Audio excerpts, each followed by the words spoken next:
इस वीडियो में हम बात करेंगे कि अगर आपने कोई सिक्योरिटी चेक दिया है किसी को, आपने किसी से कोई पैसे लिए और आपने उसको बदले में सिक्योरिटी चेक दे दिया कि जब मैं आपके पैसे दे दूंगा तो फिर मुझे आप ये चेक लौटा दीजिएगा, और ब्लैंक चेक दिया है आपने अपने सिग्नेचर करके, अपने अकाउंट वाला जो चेक है आपने वो ब्लैंक चेक दे दिया है किसी दूसरे पर्सन को, लेकिन आपने कोई अग्रीमेंट वगैरह नहीं किया है और उसको चेक दे दिया आपने। अब होता क्या है कि कई बार ऐसा होता है कि आपने पैसे दे दिए, मान के चलिए आपने 50,000 रुपये किसी से लिए और उसको सिक्योरिटी के बदले में ब्लैंक चेक दे दिया। अब आपने पैसे तो दे दिए उसको, 50,000 रुपये जो आपने लिए थे, या 1 लाख रुपये आपने लिया था, जितने भी थे वो पैसे दे दिए, लेकिन आपने जो ब्लैंक चेक दिया था वो इंसान आपको वापस नहीं कर रहा है। तो उसके बाद फिर आपके ऊपर उसने 138 का कंप्लेंट भी कर दिया है, चेक बाउंस उसने करवा दिया, और चेक बाउंस करवा के आपके ऊपर एक केस भी कर दिया। तो उससे कैसे बच सकते हैं अगर आपके साथ ऐसे धोखा हुआ है? तो देखिए, इसमें अगर आपके साथ ऐसा कुछ होता है तो सबसे पहले तो अपनी बैंक की ब्रांच में जाइए जहाँ पर आपका अकाउंट है, वहाँ पर बैंक मैनेजर को रिटन में एक कंप्लेंट दीजिए। रिटन में उसको बताइए कि मैंने ये चेक क्यों दिया था और इसकी ट्रांजैक्शन मैं ऑलरेडी कर चुका हूँ, जो भी पैसे मैंने देने थे उस व्यक्ति को मैं दे चुका हूँ, लेकिन ये ब्लैंक चेक जो है, जो सिक्योरिटी चेक है, वो मुझे वापस नहीं किया जा रहा है, इसलिए ये पेमेंट जो है वो रोक दी जाए। उसके बाद आपने क्या करना है?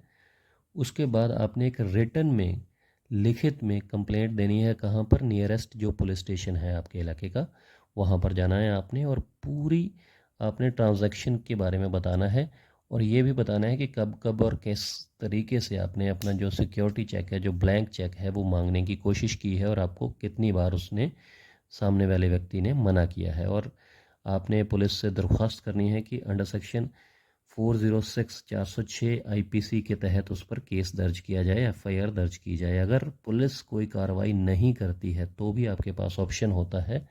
आप क्या कर सकते हैं कि कोर्ट में जाकर किसी एडवोकेट के थ्रू, किसी वकील के थ्रू केस लगा सकते हैं, क्रिमिनल कंप्लेंट लगा सकते हैं अंडर सेक्शन 156(3) के तहत, 156(3) के तहत, या फिर 200 सीआरपीसी के तहत।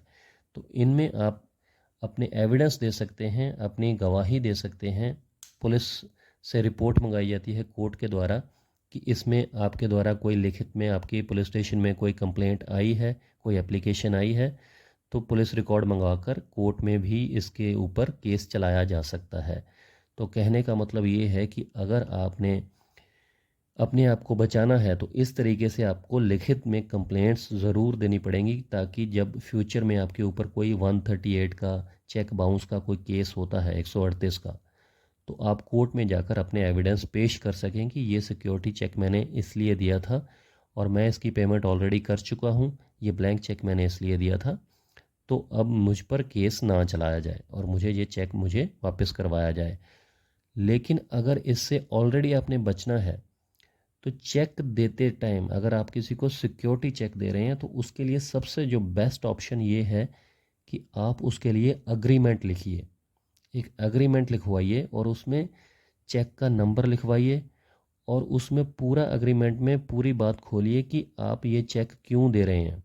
और अगर जब आप ये फ्यूचर में ट्रांजैक्शन कर देंगे तो उसके बाद ये चेक जो है वो नल एंड वॉइड हो जाएगा, मतलब उसके बाद इस चेक को नहीं लगाया जा सकेगा सामने वाली पार्टी के द्वारा, और आपके ऊपर कोई भी फ्यूचर में कोई भी चेक बाउंस का केस भी नहीं किया जा सकेगा।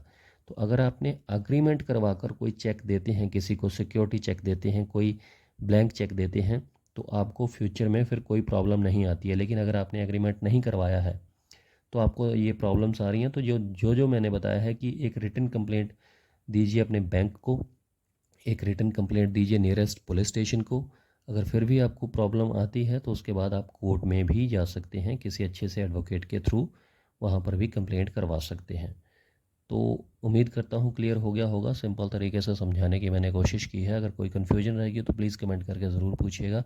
ये वीडियो कैसी लगी ये कमेंट करके बताइएगा, और लाइक कर दीजिएगा, शेयर कर दीजिएगा। नेक्स्ट वीडियो में इसी तरीके से, सिंपल तरीके से बात करेंगे किसी और जुडिशियल पॉइंट के ऊपर, लॉ से रिलेटेड कोई इन्फॉर्मेशन शेयर करेंगे। तो शुक्रिया, धन्यवाद।